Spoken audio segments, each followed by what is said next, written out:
Hey everyone, this is Tim from YourSixStudios. Today in this video, I'm going to show you how to change your PlayStation 5's username and online ID. So let's go ahead and jump to the video right now.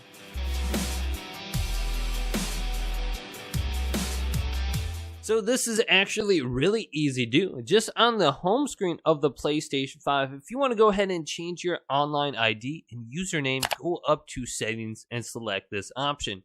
Now go down to users and accounts. Now under here, go to accounts and go over to profile. Edit your publicly displayed profile. Then the second option down is online ID. So select that. Then go to accept. And then go to continue. Now make sure you read all that important information. And then you're brought to the change online ID screen. Now, you can see the last time you changed your ID. I changed mine on 4/11 of 2019. And your first online ID change should be free. The second time, it should be $5 with PlayStation Plus. Now, you can type in a custom online ID, or you can view the suggestions down below and press square to get more suggestions, like Tickly Cheese 1, Unique Wall 44, Portly Robot 55. So make sure it complies with the terms of service and is not some completely random name that just simply won't work.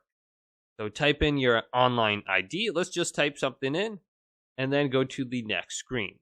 So let's just type in YourSixStudios and then go to the next screen. Now under here, it will say help your friends recognize you by letting them see your old online ID next to your new one on your profile.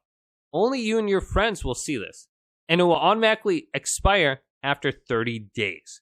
So you can choose which one you want to include your old one and your new one for 30 days, or just switch over to your new one. So then you can go to confirm, and then it's going to go ahead and charge your credit card if you got one, or the wallet. Or if you are doing this for the first time, you should be able to do it just for free. Then your new name should take effect once you go ahead and do that. When you go to your profile, you should see your new name instead of your old name, depending on the setting you have. So right on top, it would go ahead and change over. But it's very easy to change over your username. Just go ahead and follow those steps, and you should be good to go. So hopefully this video did indeed help you out. If it did, go ahead and leave it a big thumbs up, and subscribe to my channel down below for more tech out videos coming up next on YourSixStudios.